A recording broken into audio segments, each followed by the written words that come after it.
Okay, I'm not sure why we ended the other session. Maybe Valerie only put it up for an hour and a half. I'll have to go and check that link. That's always a possibility with me. Mistakes happen when you're doing this stuff. Oh, in technology, they happen a lot. Yeah. And so the aim of any spiritual effort we make is greater consciousness. And so just to be aware of our spiritual effort is to grow consciously in unity. And through that growth, a lot of things come through.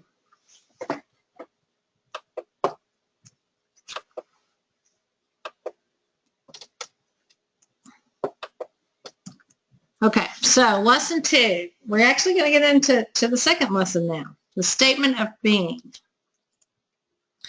So I do a study group on Facebook with some Unity people, and it's called Unity Study Group. And they asked me if we, they could do a book study, and so we do lessons in truth. And so this is when I do it with pictures because it is Facebook, and then we have a discussion about whatever I put up there. So this is from the slide that I put on Facebook. I exist in the one source of being and my power to manifest my life. So that's the affirmation that I posted when we looked at this chapter in the book. I exist in the one source of being and have the power to manifest my life. Are you going to give us these, like, handout? Yes. With this on it? Okay. Yes, Okay. I will give you All that right. slide. Okay. I don't know if I've done them yet or not, but I will. It's a good study on this book or a different book? Or any book?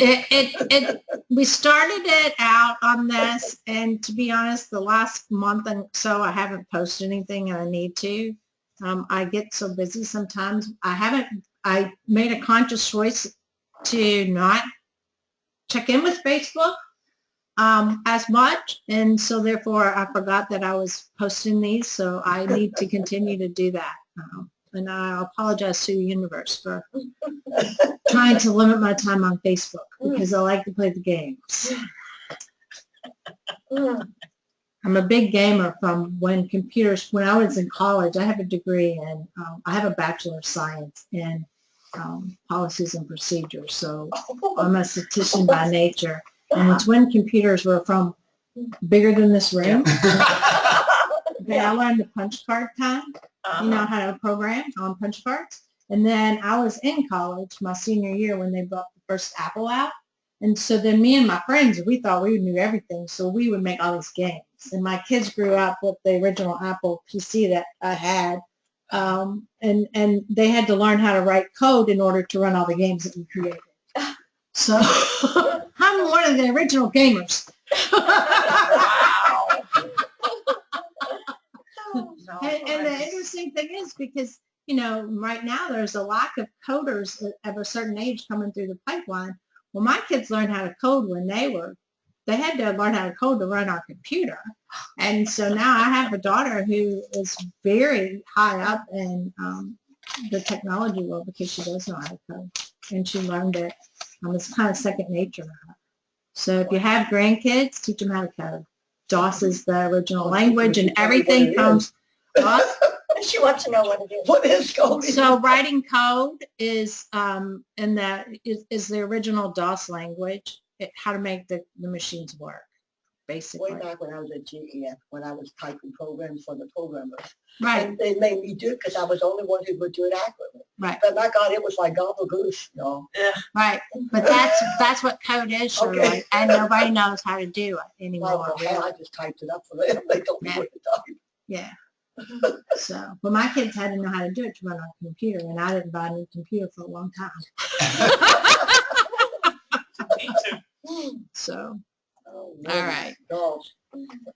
God is not, as many of us have been taught to believe, a big personage or man residing somewhere in the beautiful region in the sky called heaven, nor is he a stern, angry judge. Right. What a relief that was to me. Yes.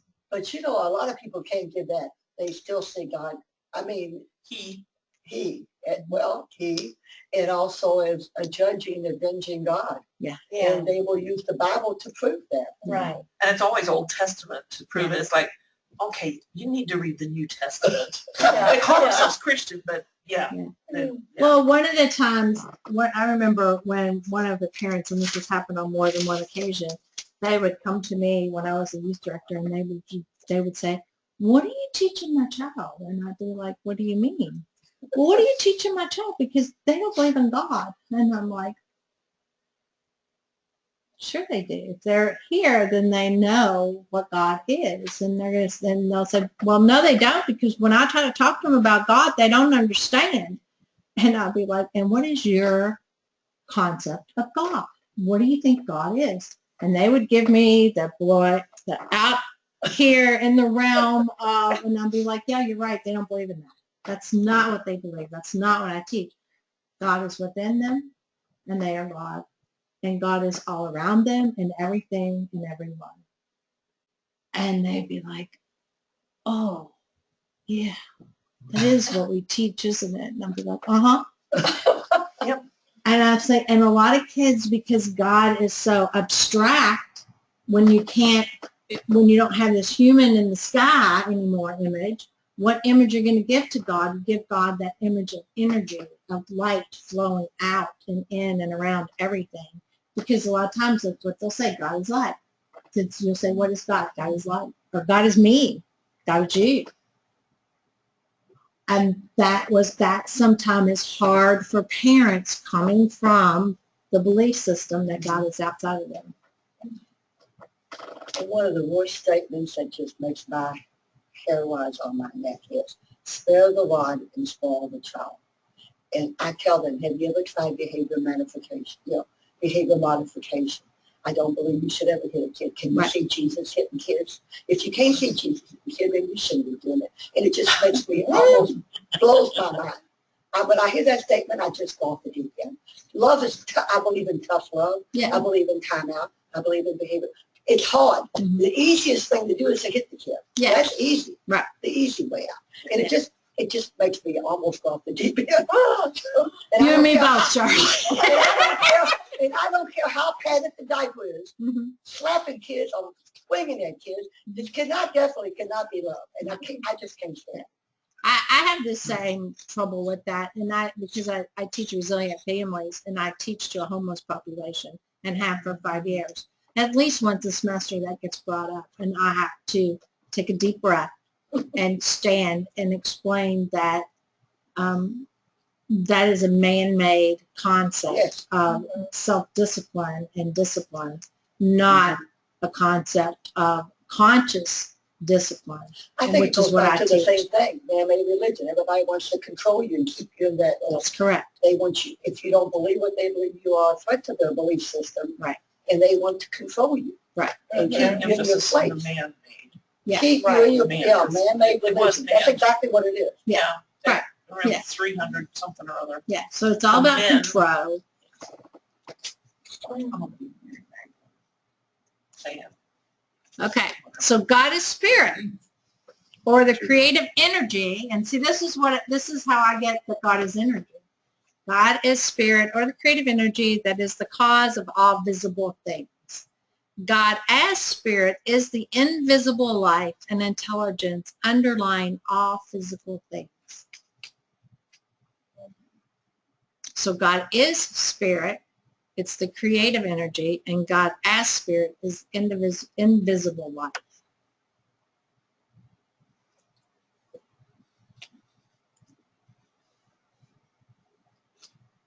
God is not a being or person having life, intelligence, love, power. God is the total of all these, the total of all good, whether manifested or unexpressed.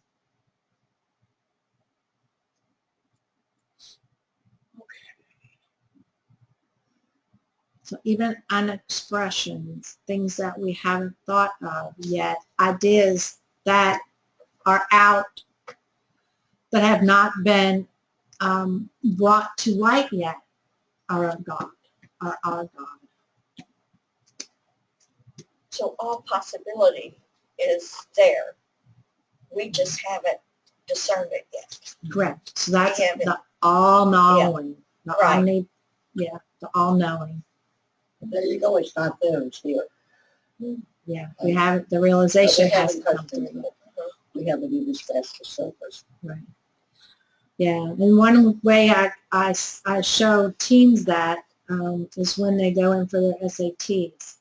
I always tell them, because, they're in that panic mode. Oh my gosh, I got to go take this test and it's going to determine the rest of my life. And I'll say, okay, do me a favor.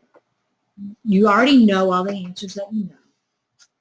It's not, you're not going to, be able to put down an answer that you don't have the knowledge of.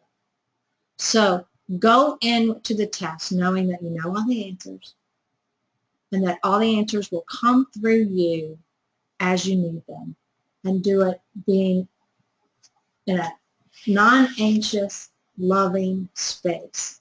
So before you go in for your test, take a breath, center yourself, and just know that you know all the answers and take the test. And so when they come back and they're like, oh my gosh, that was so easy. I mean, it was hard, but it was so easy knowing that I knew all the answers that I knew, and that was going to be more than enough for me to pass the test. It was amazing. And I'm like, yeah, because you went in there open and knowing. And that's the difference. Because Gotta when be- you get nervous, it blocks what Yes. you know. Yes, it does. So when that anxiety comes up in life and you're anxious about whatever it is, look at it. Wow, what am I anxious about? What is it that wants to be birthed in me that I'm blocking? Because there's something there. There's a knowing that wants to come through that we're shutting off through our own anxiety, through our own fear, through our own limited thinking about who we are and about the world around us.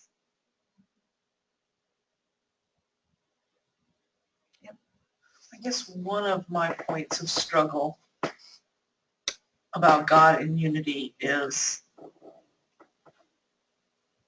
the impersonalness. I get the idea of the universe when I think of God that way, of, the laws are the laws and the energy is the energy, and it comes and you take advantage of it or you don't. Correct. At the same time, I'm very used to this wonderful feeling, I guess tapping into love, I don't know, of a personal God. Mm-hmm. And I've heard Robin, our pastor's wife, say how, God is not personal, but at the same time, when I'm going through stuff, the God in here, because God's inside me, that is personal. I was just going to say, how much more personal does that get? It doesn't. It's Yeah, only that's it only totally- gets as it's- personal as you allow it to See, be. I thought this was impersonal. Right. Yeah. I was like, okay, hey, how you doing? You know, Yeah. this is much more Very personal to intimate. me. Yes, yeah. But I've always had a feeling of the personalness Yes, I of have God. too. Mhm. And when I've come here, some of the teachings are putting God in a more impersonal state. So I struggle with the balance with that.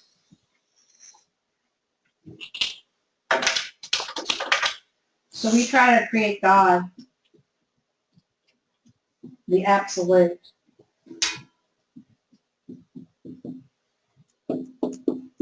And put it in a box. Okay. There's no box that God is. Right. So the line is the box that we can see as God. But in reality, God is everything that we create and that is created. God is. And one of my beliefs is that God meets us where our need is. So there are times I need Father God. There are times I need Mother God. There are times I need best friend, confidant. And there are other times when I need to feel the energy and light to raise my own vibration and to have a higher consciousness, a higher understanding of what's coming through my life or something like that. So you meet God where you need God. Yeah. God does not meet you anywhere. You meet God where you need God to show up at that time in your life. God is. Okay. Okay. I'm getting there. I You mean, saw it, didn't so- you? You saw so- the light bulb. So Yeah, so God is, period. that's all I need to know. And so God doesn't meet us anywhere. We meet God where we need God in our life Because God's already there. because God's already there. God is. God is. God is everything, everywhere, all the time, never stops.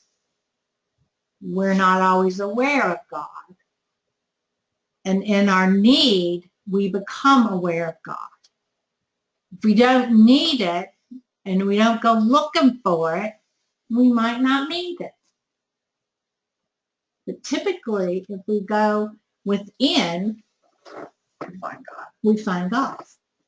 But we're so busy we're so busy being in the outer world that we don't take the time to look for God. And our mind can still be outer world. Our mind is a lot of outer world. Okay, God is. That's all. That's fine. God is. That's going to be my new mantra for the week. God is. The source of all knowledge, the very spirit of truth, is lying within each of us, waiting to be called on to teach us the truth about all things. But until we go seek it, it's just going to be within us. Is your syllabus going to have these slides? I'm going to give you guys a copy of all the slides. Okay. Okay. We'll do one more and then we're actually going to stop for the day. Each individual manifestation of God contains the whole. Not for a moment, meaning that each individual is God in his entirety or its entirety, so to speak, but that each is God come forth, shall I say, in a different quality or degree. So, I am God, but I am not God in its entirety because you are God, you are God, you are God, you are God, and you are God. We can't be. And none of us are all God, all that God is, because the quality or the degree of who we are is limited by our own Christ consciousness that we put in a box. I wonder if that holds true in between lifetimes. Because we go to be with God and we're more God then, I think. But I think we still have our own. I mean, Time doesn't exist. That's not an answerable question. That's just amusing. I'm sorry. Yeah. So time doesn't exist in reality. It only exists in man's mind. Okay. So therefore, we're never separate from God. So we never have to go back to anything. And quantum physics is starting to understand. Correct. It's like a friend gave me a photograph of someone, the photographer, taking a picture of dew on a spider web on a flower. And in each one of those little dewdrops is the whole flower, a picture, not a picture, but a photograph. So it's that flower, but it's in each of those dewdrops. Mm-hmm. And it's sort of like a hologram, Correct. you know, each little piece is actually the whole thing in reality, in miniature, you Right. know? Yeah. Amazing. Yeah, expression, but contains the all. Yes. You know? Mm-hmm.